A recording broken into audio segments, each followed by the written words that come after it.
Bonjour à tous, ce tuto porte sur l'utilisation du logiciel Silae avec la version 2025, donc dans le domaine de la gestion sociale référencé P4 dans notre formation. Donc ce tuto 1 permet de balayer assez rapidement le paramétrage d'une société et j'aborde les points importants qu'il ne faut pas oublier pour pouvoir avoir un bon fonctionnement. Je rappelle que lorsque le logiciel ne voudra pas établir de bulletin, très souvent, il y a des problèmes de paramétrage dans la société ou dans la fiche salarié. En 2025, lorsqu'on rentre dans l'application Silae, on remarque que les pages de présentation des opérateurs ont changé. Donc, dans un premier temps, ici, on a sous les yeux l'état d'avancement que je repréciserai dans le tuto 3, dans la réalisation des bulletins. Ça sert à faire le suivi des bulletins. Bon, dans un premier temps, on voit que on a trois onglets sur le côté gauche de Silae. Le premier onglet qu'on va étudier, c'est celui du milieu, c'est la fiche société, qui est très importante. Dans la version 2025, on a sur le côté gauche un sommaire qui est très pratique pour retrouver les zones de saisie des différentes informations.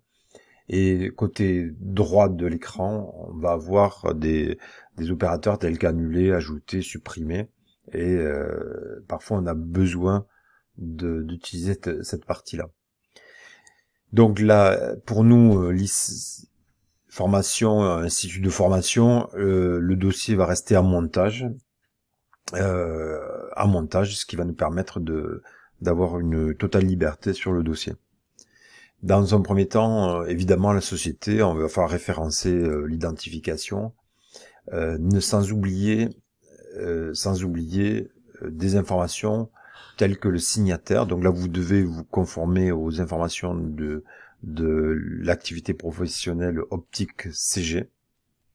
Ce logiciel est un logiciel qui permet de paramétrer, de gérer des sociétés de taille importante, ce qui fait qu'il y a beaucoup d'onglets qui ne seront pas complétés et auxquels on pourra pas, enfin on n'aura pas accès, il sera pas nécessaire de les utiliser. Donc attention, s'il y a des informations manquantes, ne vous inquiétez pas, c'est normal.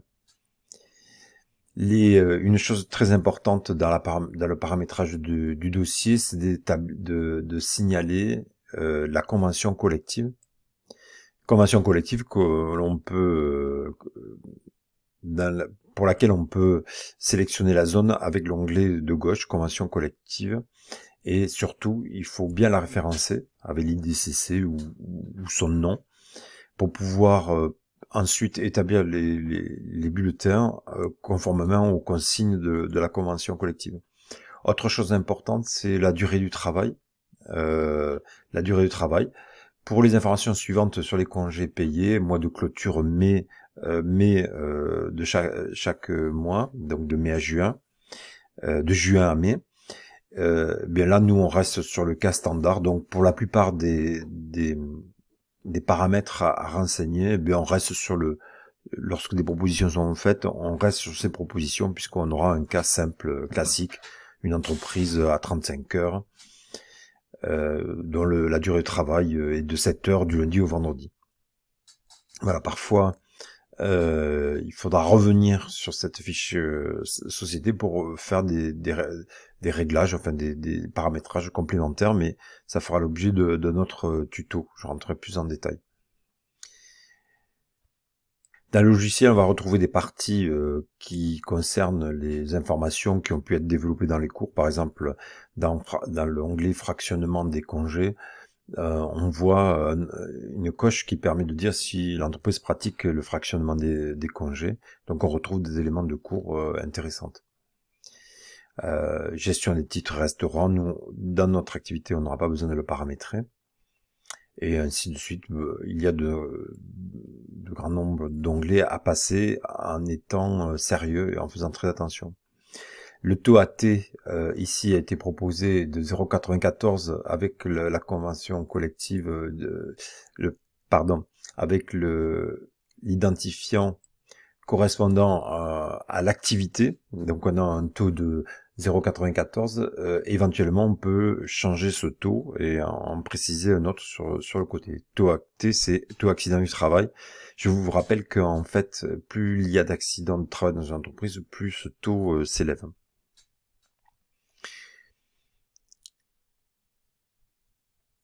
Les effectifs, il faudra bien faire attention de saisir les effectifs, sinon le logiciel aura du mal à fonctionner. Une partie qui est très importante, c'est la méthode de suivi des absences. Dans vos formations respectives, vous avez certainement vu les différentes techniques de calcul des absences, et bien c'est ici qu'on va les paramétrer. Et donc ici, pour le moment, dans ce fichier que je viens d'ouvrir, eh bien le suivi des absences se fait en jour ouvrable sur une durée mensuelle réelle et pas moyenne. Donc là, il faut se référer au sujet pour paramétrer les bonnes informations. Là, en cas d'automatisation de la méthode sur les congés payés, on a ici une coche maintien des salaires. Voilà, on va pas trop rentrer dans le détail, il y a des informations sur la maladie également. Pour le suivi des congés, eh bien, dans notre cas, on va respecter la notion de suivi des congés un jour ouvrable. Je vous rappelle qu'on pouvait passer un suivi des congés un jour ouvré, et les retenues des congés payés vont se faire en heure. Donc c'est pour ça que l'onglet est coché. Dans exercice comptable, on va retrouver les dates de l'exercice comptable en cours de production. Pour nous, ça sera 2024. Une fois ce premier paramétrage, il convient de désigner les organismes sociaux qui gèrent les différentes cotisations. Donc sur le côté gauche, vous avez un onglet organisme. Donc on voit ici, il est vide. Bien, il va falloir les compléter. Et chaque entreprise se réfère à un URSSAF local. Et donc vous allez avoir des identifiants. Et je vais vous montrer ce que ça peut donner. Donc voilà, donc des sociétés qui gèrent les cotisations salariales et charges patronales. Donc elles sont référencées ici et il va falloir dire quel organisme gère la sécurité sociale. C'est juste désigner l'URSSAF ici sur Aquitaine. Arco dans notre entreprise c'est Clésia, et il y a des régimes pour l'assurance vie et les autres, la GIRC. Voilà, donc ça c'est à paramétrer, pas de difficulté, il suffit de cliquer, ajouter, et surtout ne pas oublier. Voilà, j'espère que ce premier tuto de paramétrage de la société aura pu vous éclairer sur les techniques et les attentions surtout. Merci.